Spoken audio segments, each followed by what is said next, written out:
Thank you very much for having me. I'm really excited to be here with this audience that understands the importance of energy efficiency, building performance, and would love to learn more about some of the new exciting technologies that are being developed in this space.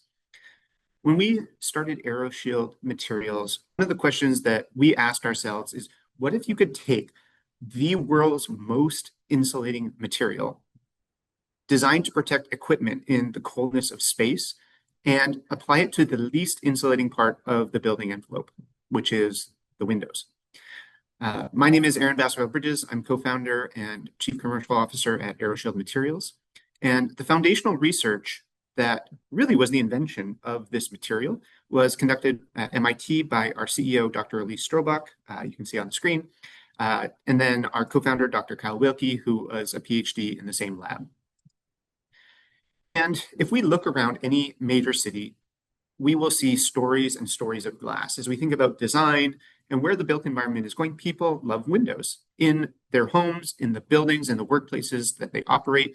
But while we love windows in our buildings and our homes, they are thermal weak points.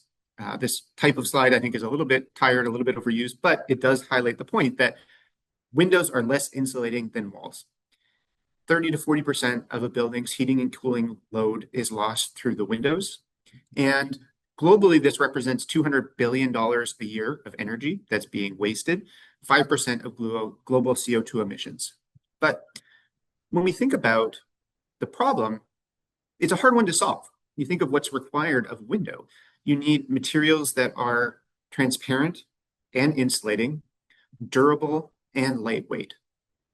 And so today I want to talk a little bit about the history of aerogels to provide a little bit of background on what has changed in the world of aerogels, why they are an exciting or interesting material for the built environment, for windows, and what this could mean for the fenestration industry, where the opportunities are and where the challenges are. So aerogels I would call an emerging technology, and we're going to talk a little bit about why people have been excited about them for so long and what some of the recent advances are. Before we dive into that, and I know a lot of people here have some background, at least, with window science, building science, and modes of heat transfer in buildings, but I think this background is really helpful when we think about the overall heat transfer of a window, because there are different modes of heat transfer for any window product. We have conduction, so that is energy that's going directly through the glazing, through the spacer, through the frame, from the exterior to the interior or interior to exterior. You have convection at the glazing surface, right? So that is the heat transfer that happens at the glazing surface from wind or moving air. And then actually inside that IGU space as well, when you get a hot side and a cold side, you will actually create convection cycles within that window. And that's why you don't just make a super thick double pane. That's why you have a triple pane product in the first place, is that you need to reduce that convection inside that airspace. And then you have radiation through the glazing from solar energy controlled by the solar heat gain coefficient. And when we think about a typical window product of appreciable size, the main factor in the overall heat transfer coefficient is the glazing. That's especially true when you are using a high performance frame and high performance spacers, i.e. they have a thermal break in them, that the installation is done correctly, that you are using products with low air leakage rates, and this glazing, the glass, becomes more and more important as the panes of glass get larger, right? So as that glass to frame ratio gets larger, the glazing is going to play a larger role in this overall heat transfer coefficient. And so as we think about the typical window ratings that we see, each of them are affected or have a very specific meaning when we think about those overall heat transfer coefficients and the role that glass plays. You have the U factor, measure of how well the product keeps heat escaping from the room. This is really conduction convection coefficient factor. Obviously, you have your visible light transmission, condensation resistance, which is actually very highly tied to the U factor. And then the solar heat gain coefficient is kind of a measure of your radiative heat transfer. So how much of that solar energy is coming into or out of the building. So low numbers on the solar heat gain side resist solar heat, high numbers allow solar heat. And so as we think about the design space for new window products, really the question for the glazing industry, for any new product, in glass is how do you improve the U factor, right? Reduce heating or the heat transfer, basically improve the insulation of that window without sacrificing visible light transmission, and having our pick of solar heat gain coefficient depending on the region or the type of building that we are working with. If you are in a northern climate, you want more solar heat gain coefficient. And if you are in a southern climate, you want less solar heat gain coefficient. And so you want to be able to still modify your solar heat gain coefficient depending on where you are. And as we think about the options or the ways in which we can create new window products, that really limits the design space to say, hey, I can make something super insulating. And if I sacrifice visible light transmission, well, great, I've just created a wall, right? I can create a product that has, a tint, right? A very high solar heat gain, or sorry, very low solar heat gain coefficient. But again, I'm sacrificing visible light transmission, and it's only really valuable in the south. So as we think about the space in which you can operate and create new window products, this is really the key deciding factor of what's going to be successful or not. And in 2022, the US Department of Energy created a report called the Pathway to Zero Energy Windows, which set performance and cost targets for the next generation of window products.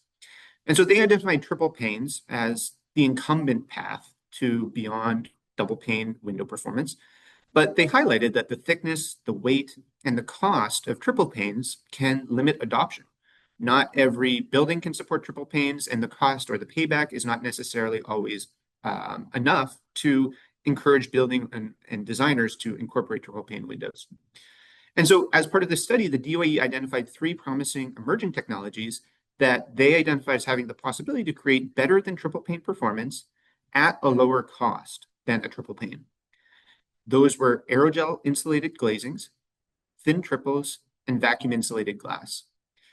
And so for people that have worked in this space, you may have already seen recent news or heard of installations of thin triples, of vacuum insulated glass.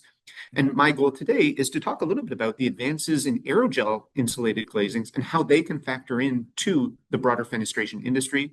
And again, what opportunities and challenges that they have and why it's taken this long to create the first aerogel insulated window products. So let's maybe start with an introduction. What is an aerogel in the first place? So aerogels are a class of material that are super light.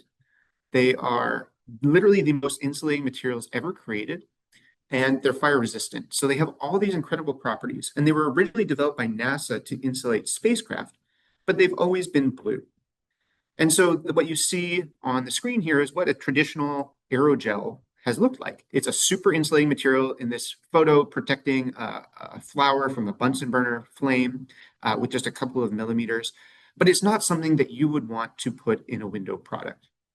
And how it achieves these super insulating properties is that it's essentially silica, right? The same thing as glass, but in a nanostructure that creates all these pockets of air that prevent conduction and convection. So if you think about the insulating properties of an air gap or an argon gap, you've got a gas, right, like argon, and it has very low conduction, but it starts to create convection because it's moving around inside that unit. What the aerogel does is it creates a nanostructure where you're still filling those void spaces with air or argon, but you're not allowing it to move. Essentially, it's trapped inside this matrix that has very low conduction and very low convection. And what it does is it still allows visible light transmission to go through, i.e. it doesn't, and radiation, it doesn't have very much effect on the solar heat gain coefficient. And so what you have is a material that allows you to tune your U value, so dramatically reduce conduction convection without having any impact on your solar heat gain coefficient. So that is kind of the fundamental properties of the aerogel based on its structure. And so as we think about its applicability into the built environment, there are some additional sustainability benefits beyond just this improved U value of performance. We also think about the embodied carbon. So the traditional comparison, and we'll talk about this in a sec, but a double pane window with aerogel inside of it can outperform a triple pane. So if I compare an AeroShield insulated double pane to a triple pane window, that aerogel, because it's 97% air, is going to have so much less material that went into it. That aerogel has a much lower embodied carbon than that additional pane of glass, and it's much lighter. And so that in combination creates a much lower GHG footprint. When we think about, for example, a large facade, there's probably hidden benefits too, because the aerogel adds essentially no weight. You don't necessarily have as much weight in the overall building when you have aerogel insulated windows compared to a triple pane. So these are some of the additional sustainability benefits for an aerogel compared to, example, a triple pane glazing. So what does this look like in practice? In an IGU stack, you have an aerogel. So an aerogel is just a sheet of material. It starts as a gel. We dry it into a solid. So you have sheets of this solid material that we cut to size, put inside of a window, and bond to glass. And so what you see in this stack on the left is that the aerogels are bonded to glass inside the IGU. So for example, a double pane unit, opposite the low E. So if your low E was going to be on surface 2, the aerogel would be on surface 3. And this is going to enable better than triple pane performance in a double pane form factor. And as we've talked to and worked with window manufacturing companies, one of the biggest value propositions for a double pane aerogel insulated unit is that it drops into standard frames. These aerogel insulated units provide improved U values at the same thickness, the same weight. We use the same forms of glass, the same spacers, the same sealants as the traditional double pane manufacturing process, but we just offer improved U values.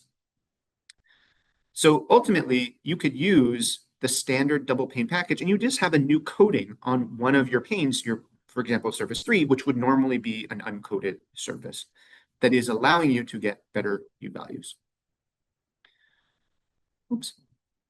So I'm going to talk a little bit about the history of aerogels. Where do they come from? And why has it taken so long for the window industry to adopt them? I think that for anyone working in this space, thinking about new technologies, it's important to understand what are the things that you should be assessing when you look at new technologies and think about incorporating them into your buildings. What are the historical challenges and what's new? Why is this new product something that actually is something that will be adopted or that you should look at? So I think that the first challenge that aerogels historically have had is that they've been too hazy to apply for standard window applications. People have long thought about aerogels for windows as this transparent insulating material, but achieving the true transparency of glass has been tricky. So in the 1990s, there was work on development of aerogel windows that had a TVIS of about 76%, 1998, 75%, but larger sheets. And then up into 2026, you were getting 2016, about 80% TVIS. And so these are advances, but they're still not something that you would see in a mass market window product. There were some applications, and there are still some applications that are available today for translucent glazing products. But those are not really kind of like the mass market window product that you would typically see. But where we have also seen challenges in aerogel production is not just the haziness, but also manufacturing, making large sheets that can actually work in the window industry.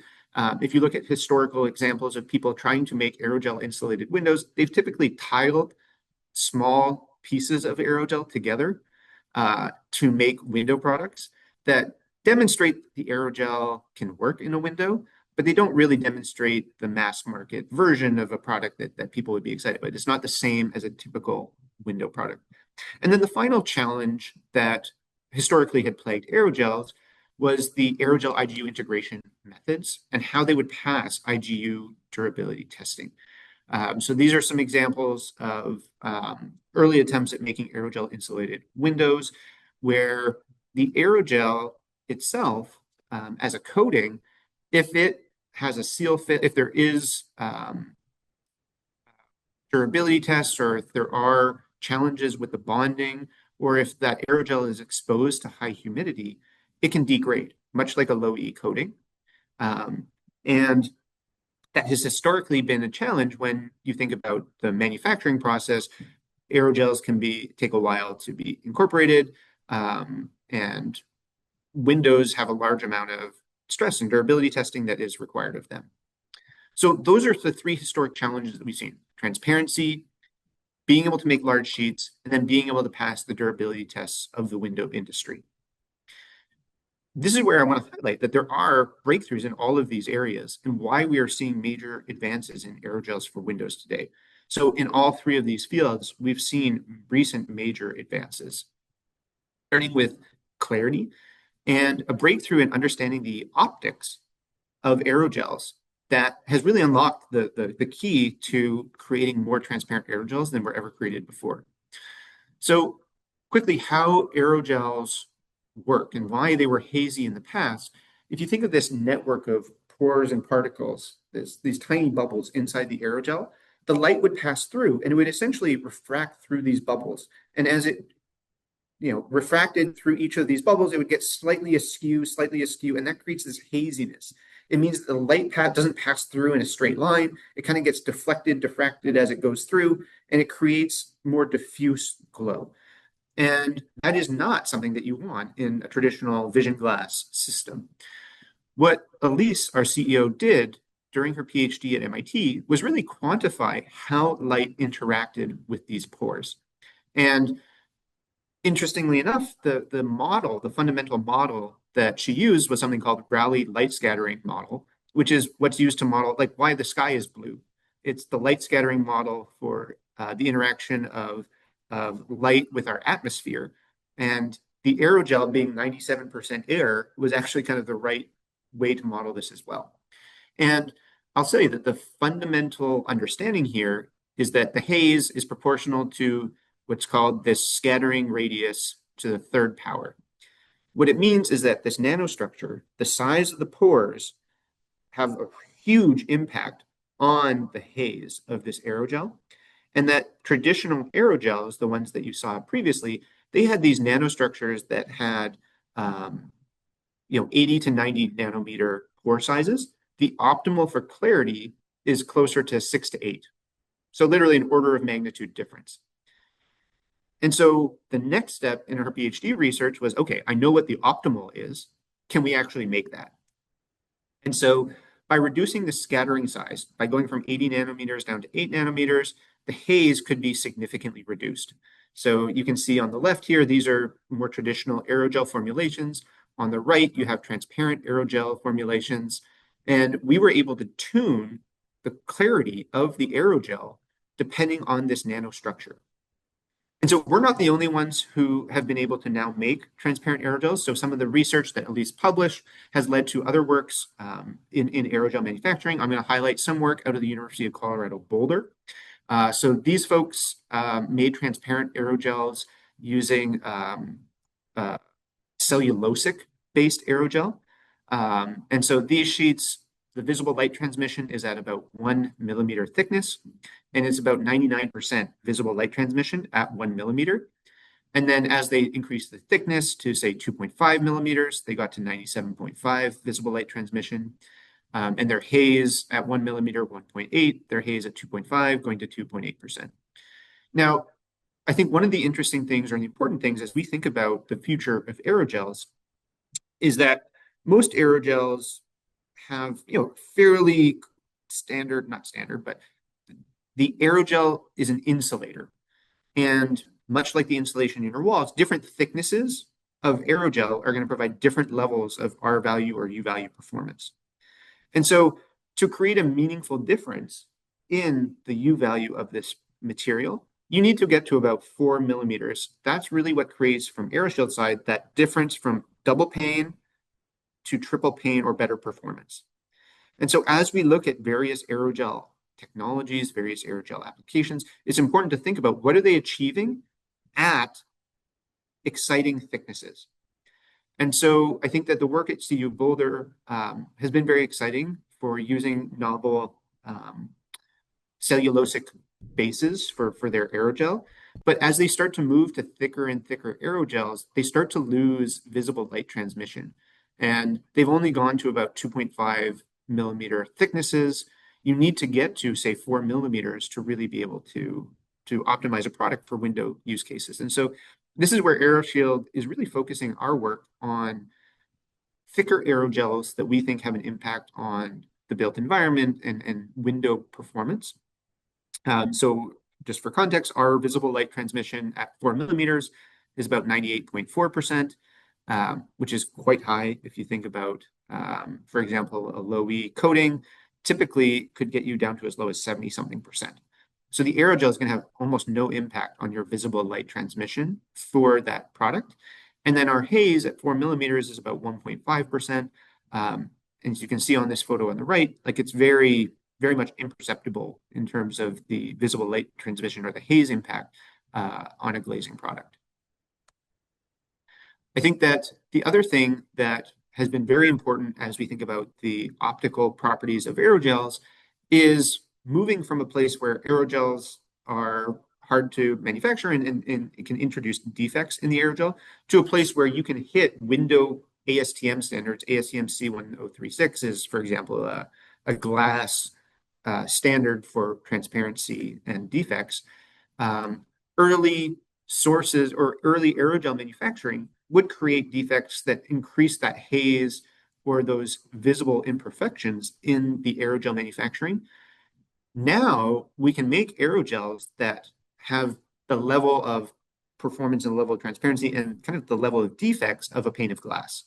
So all of a sudden you don't have blemishes, particulate, internal striations, or change like roller wave defects or something that's fairly common in glass. It's those types of defects that were being introduced in aerogels that were important to also smooth out as we get to large scale manufacturing. So those are some of the advances in the optical properties of aerogels that we think create and push it much closer to commercialization. But one of the other important things is size and scale, the ability to make large sheets of aerogel at high quality, at high quantities that enable the adoption by the window and fenestration industry. And so there's also been advances in the manufacturing methods that have enabled this. So one of the challenges that we talked about previously is that people could not make aerogels that passed these durability testing, and they couldn't make these big sheets of aerogel. One of the fundamental root causes of the challenges of making big sheets is that aerogels can shrink during processing, or they change size during processing. And when they change size, they can crack. And that has limited the size that people have historically made aerogels at. One of the breakthroughs that AeroShield has achieved is reducing the shrinkage of the aerogel manufacturing process to where you don't see dimensional changes during processing, basically creating an unlimited size capability. You can make sizes of aerogels that are really only limited by the size of your manufacturing equipment. And so we have started to purchase bigger and bigger pieces of manufacturing equipment. These are called critical point dryers. They're kind of like an autoclave. And so now we're not limited by the aerogel cracking. We're just limited by the size of our equipment. So that's been a huge unlock for AeroShield in terms of making these larger sheets. What you see in this photo is a 25-inch by 64-inch prototype, which is probably the largest monolith for most aerogel manufacturers being able to make things today. And then we also see pathways in the future. There's a group that is making aerogels. We use the supercritical drying process, for example, but they've found ways to modify aerogels without this autoclave, just doing it at ambient drying. So there's going to be a pathway where even the size of the equipment is no longer limiting. So if we've solved the path or the challenge of aerogel cracking, they've solved the size of the equipment. We see these pathways to really large scale manufacturing. And then finally, I think anyone who is working in the fenestration and glazing space or design space or building space, architecture, you care about durability. You want a product that lasts and can survive the lifetime of this building, or at least survive the lifetime that you would typically expect from a window product.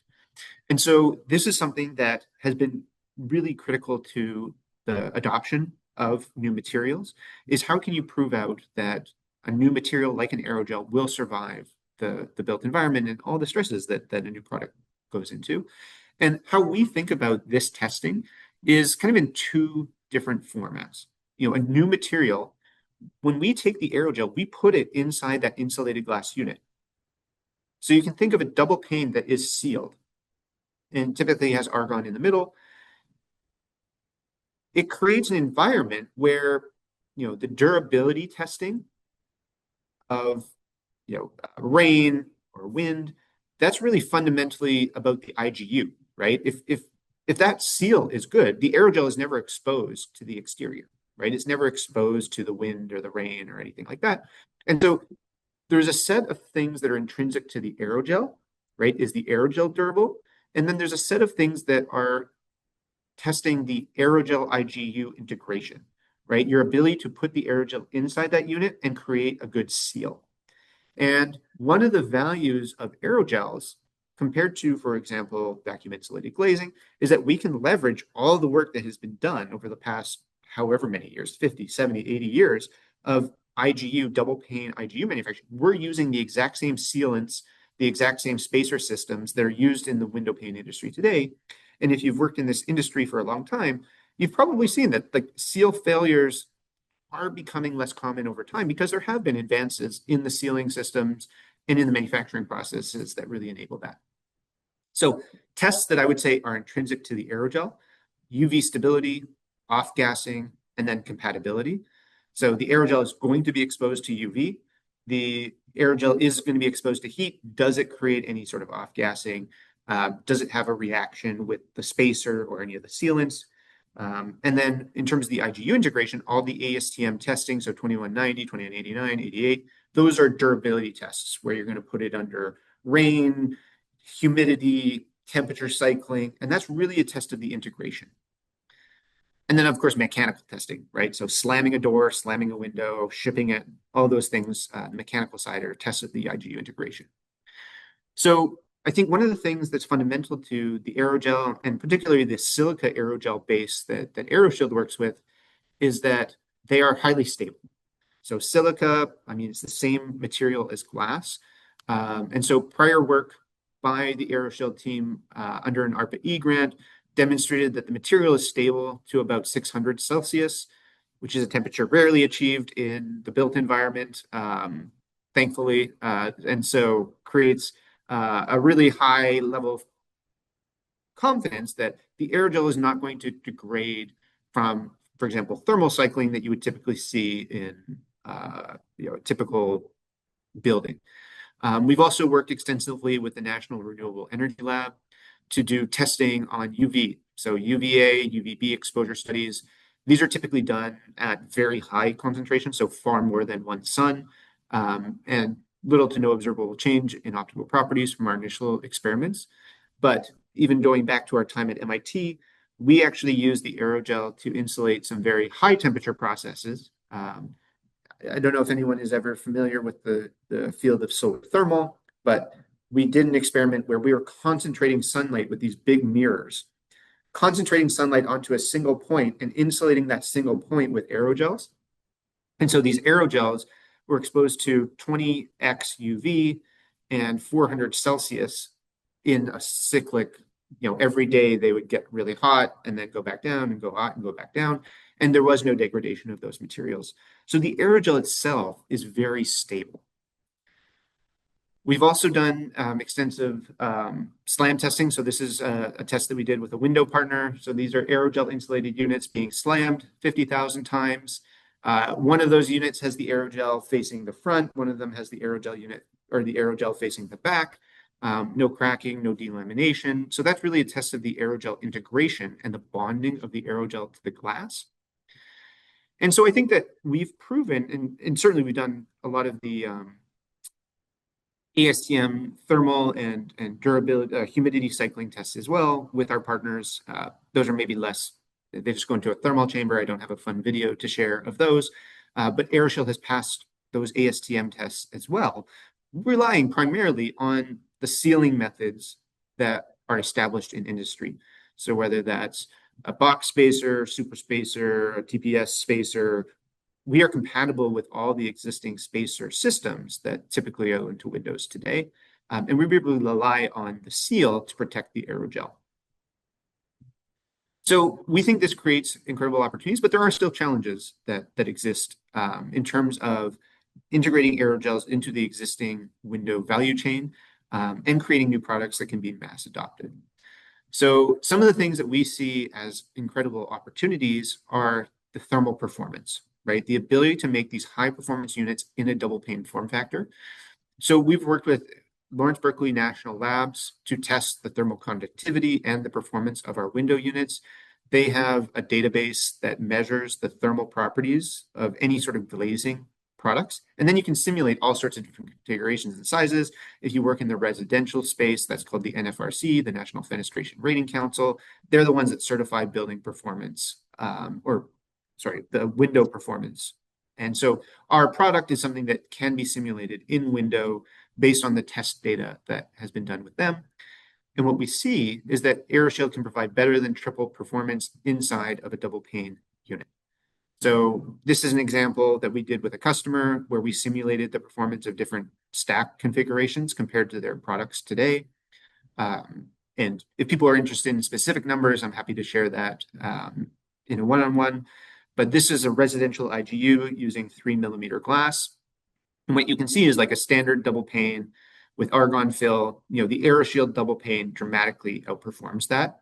And in fact, even if we have an argon-filled triple pane, the aerogel can outperform in a double pane format, can outperform that triple pane unit.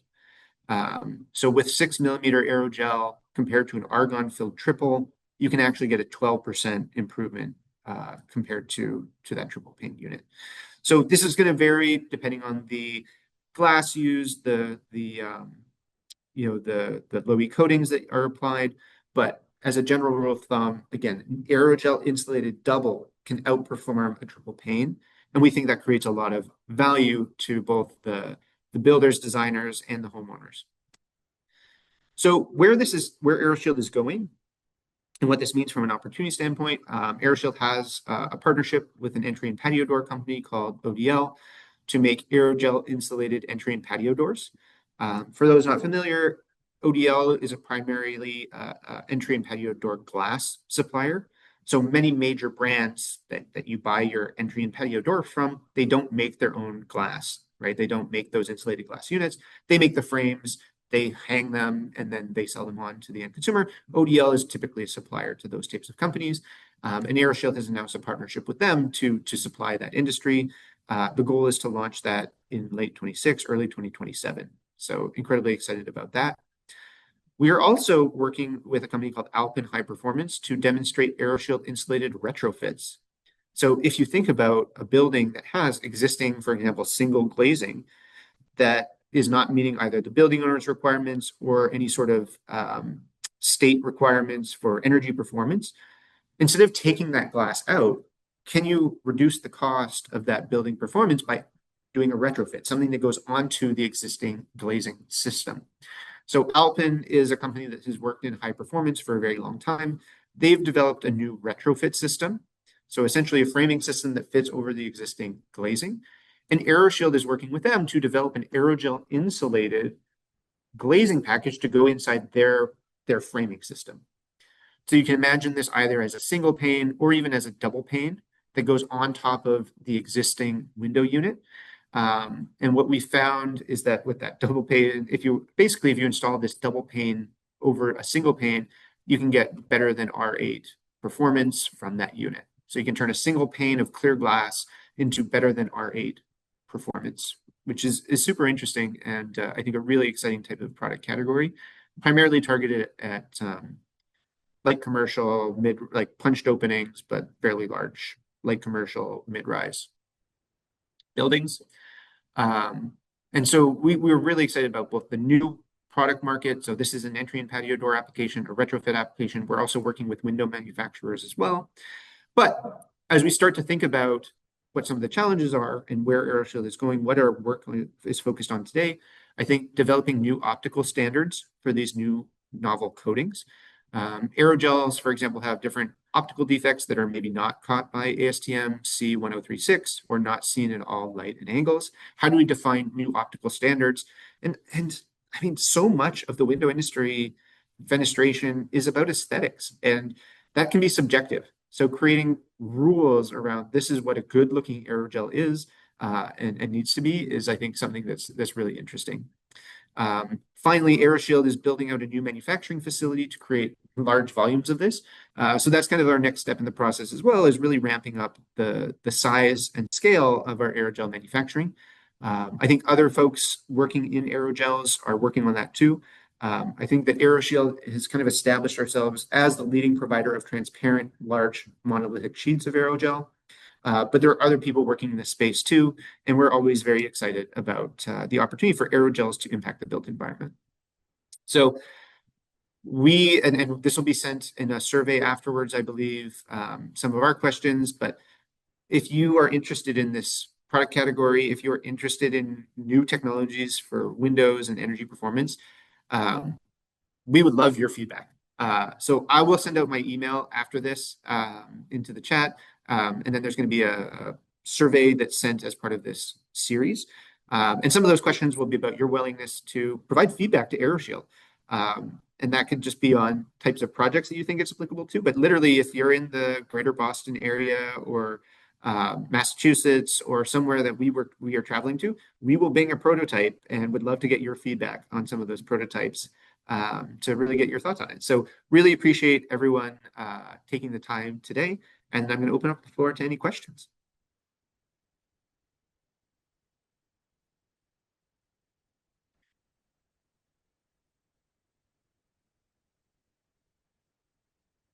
Okay, I don't know if you want to be the moderator or if I should point to people. Um, Whatever you prefer. You can grab Sure. people as they raise their hands if you'd like. Sure. Is it Sadaf? Sorry, hi. Thank you very much. First of all, I just wanted to say that I'm excited about this product because I'm really not fan of triple glazed, and the reason is embodied carbon, both for the window and also because it is increased the weight. So in structure, you can increase it. So in any ways, I'm not a fan of it. So this is actually something really promising. So I have three questions. I don't think I saw any chart. You talked about embodied carbon, but I didn't see any chart comparing. Am I right? The embodied carbon of this compared to triple pane. If you have something like that, because I assume that production of aerogel, the way that you said all the modification you did, has some impact for the embodied carbon. So that's one question. The second one is we try to have vacuum double glazed in our projects, but the problem, other than the dots you know, which was not a big deal in a big size. The problem was cost. So I was just wondering what is the cost of your product compared to the other your normal triple plane. And the last one is when do you think it's going to come to the into the big product that we can offer our client? Thank you very much. Yeah, absolutely. So I can tackle those each one by one. So as we think about the embodied carbon of the aerogel, as we scale up our manufacturing process, we'll be moving towards an environmental product declaration. We don't have that now. So mostly we're relying on prior studies and work that's being done in the aerogel space for aerogels that were made using similar manufacturing methods. And then we have done one study based on our existing manufacturing process. What we found is that the aerogel is probably somewhere in the range of, a quarter to a third of the embodied carbon of a typical pane of glass. And so that's just the difference between the aerogel and the pane of glass. So that reduces the embodied carbon of that pane of glass. There's downstream benefits to the reduced weight that we haven't captured in that, right? So just from a pure aerogel versus glass, the aerogel is going to be lower carbon footprint. And then there's downstream benefits that are going to exist as well that we don't necessarily capture. In terms of cost, I think that's really important. And I think where we see aerogels compared to VIGs, VIGs are a very high performance product. They offer very low center glass U values, but they've always had the very high price point. AeroShield's goal is to offer better than triple pane performance at a triple pane or lower cost point. And so we think that that's AeroShield's value proposition. We're probably not going to compete, for example, with, the VIG hybrid, a VIG plus double pane product on center of glass U value. But we do think that we can create a really strong value proposition by saying, hey, we have better than triple pane performance at a lower than triple pane price point. And I think that is a winning value proposition for AeroShield and ultimately where we are targeting our market today. As we scale up our manufacturing, we may start at that triple pane price point and then try and ratchet that down as we go forward.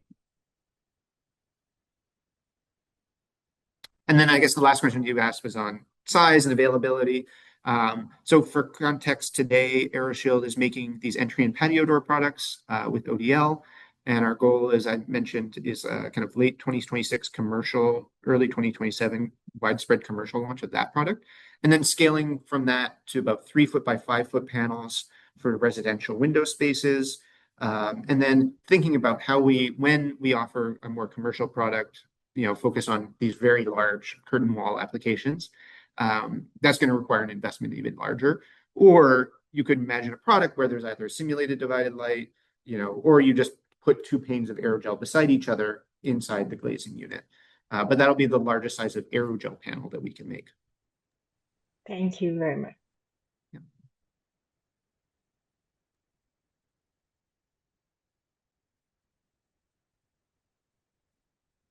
There are 2 questions in the chat. Someone is wondering the estimated timeline to be available to the market, and yeah. Yeah. So AeroShield, we have these entry and patio door prototypes today. We're actually targeting some first, call it demo installations in 2026. And then widespread commercial launch would be 2027. And then was there a second question? No, it was just a comment. Thanks. Sorry, so because you have a demo installation, so if you have a project that we are willing to do that, we can reach out to you and you are able. Okay. Yeah, if anyone is interested in demo projects, please do reach out to us. We're not a big company. Contact@aeroshield.tech does go directly to me. And so if you are interested, that's definitely something that we'd love to chat about because we are looking for people who are really excited about high performance buildings and basically demonstrate the next set of high performance products. I would say bonus points to people who track energy use in those buildings so that we can quantify the performance improvement and use that talk about this product to other people. I'm so sorry. Last question is that a demo is just for the balcony door, you said? Sorry. No, we can make at low volume. We can make entry patio doors. We can also make window products at lower volume Also, you can today. do. So when we think about these the sizes that we'll be able to offer in 2026, the aerogel sheet size will be about 25 inches by 63 inches or smaller. We can cut it to any size within that. And then if you have bigger panels, again, we can either put 2 pieces of aerogel together, do a simulated divided light, something like that to make that feasible. And 25 inches to 63, you said. Yeah, exactly.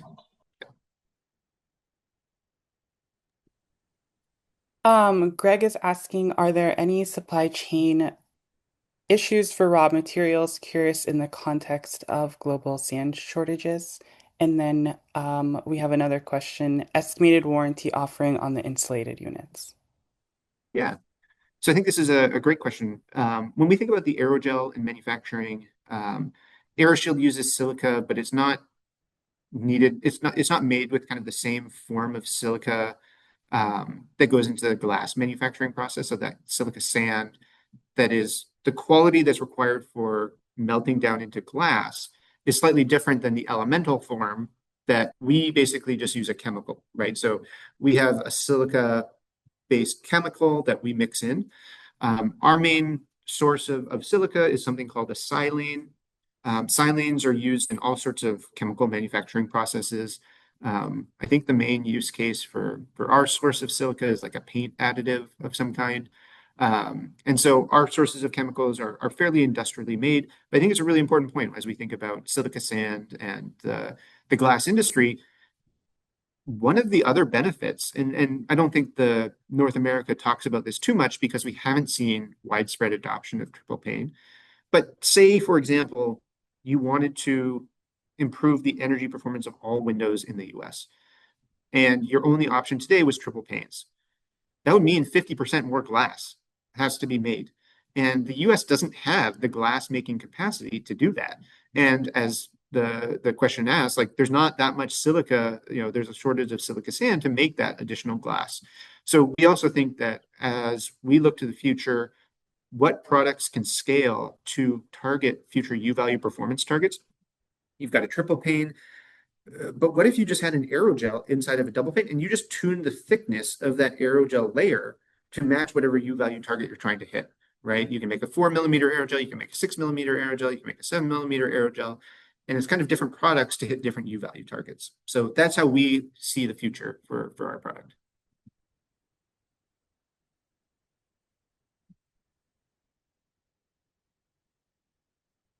I'm wondering if you could chat a little bit about end of life, like what happens to the glass, like 30 years from now or 40 years from now, or, what is kind of the estimated lifetime? Like, if it breaks and you, like, what would you do with broken Yeah, pieces, to dispose of them properly? Are there any concerns about, the aerogel coming out of the glass or, that kind of thing?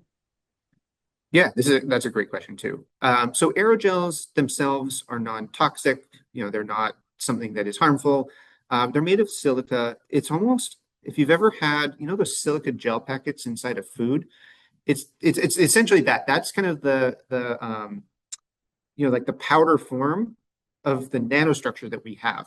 So do not eat it, right? But non-toxic, you can pick it up with your hands. It acts as a desiccant. That's really its base form. Um, we are still exploring this, but most glass, and I think there's certainly work being done in what's the best way to kind of upcycle used windows. But today, most glass is used to cullet, right? It gets broken down, remelted back into glass, and sent back to the process. The aerogel, because it is silica based and because it's like 97, 98% air, doesn't interfere with that, right? It could get melted down in the same way and reformed into glass. So it doesn't interfere with the existing value chain. We would love to find like a high performance home for that type of end of life product. So something we're exploring, but haven't necessarily got the full picture yet to close that loop at end of life. But again, it doesn't interfere with at least the current end of life process for Windows. Which isn't great. To Exactly. be No, honest, fully. like glass does not get recycled. And as an architect, all of the 12 by 12 samples we get of IGUs like usually end up in the landfill. They're not recycled because of the coatings and the other things that are part of them. So it's a reasonable question. Like if we're designing a new system that's going to Mhm. go into buildings, let's try to get that circularity baked into the design of the Yeah. product. Thank you. No, that's a good point. I'm probably too used to the manufacturing world where at least like I mean, if you're making 1 million square feet of windows every year, you've got your supply chain from the manufacturing standpoint. But you're right, at the end of life of a home, those windows probably are not making it back to recycling. Or even the sample, Right. getting samples of it, those just aren't getting back to anybody. So think about take back programs or how you would take the products back as you're putting them out into the world. We this is a bit of an aside, but we actually have an internal. We had a what did they oh my goodness, what's the term for that? Hackathon internally on what to do with prototypes that are we've sent out and have been returned to us. And one of the concepts that we're looking at is like a little greenhouse out back made of aerogel insulated panels. So we'll keep working towards finding recyclable, sustainable uses for our prototypes.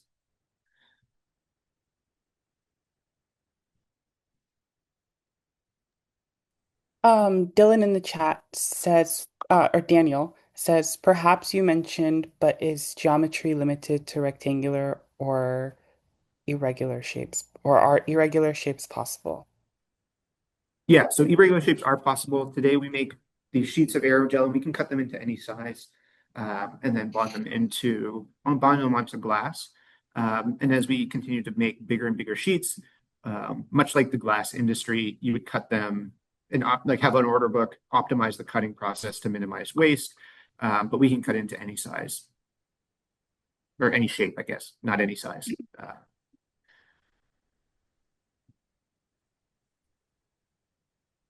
And then I'm not sure if you addressed the estimated warranty offering on the insulated Yeah. units. So with the aerogel, as we've seen, at least today, we have not seen any intrinsic challenges with the aerogel. So we don't foresee that the UV stability, any off-gassing, any compatibility issues, where the aerogel would make the window lifetime less than the current IGU warranty or lifetime. So we have no evidence that the aerogel is going to degrade any faster or create any issues. So really it comes back to the seal, right? And the seal on the aerogel manufacturing process is dictated by the IGU manufacturing process.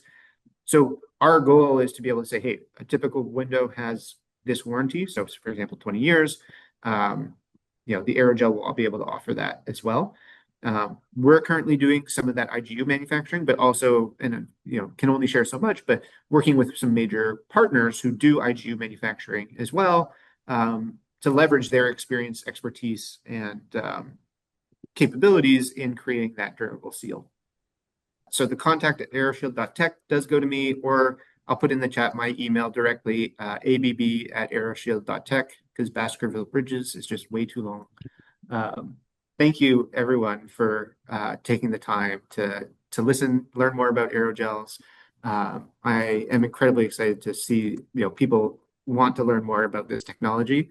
And as I mentioned, if you're willing to provide feedback on this product or are interested in incorporating it into a project, a demonstration, we are incredibly excited to have that conversation. So please do reach out to me. We would love to show you some samples to talk about what we can do together.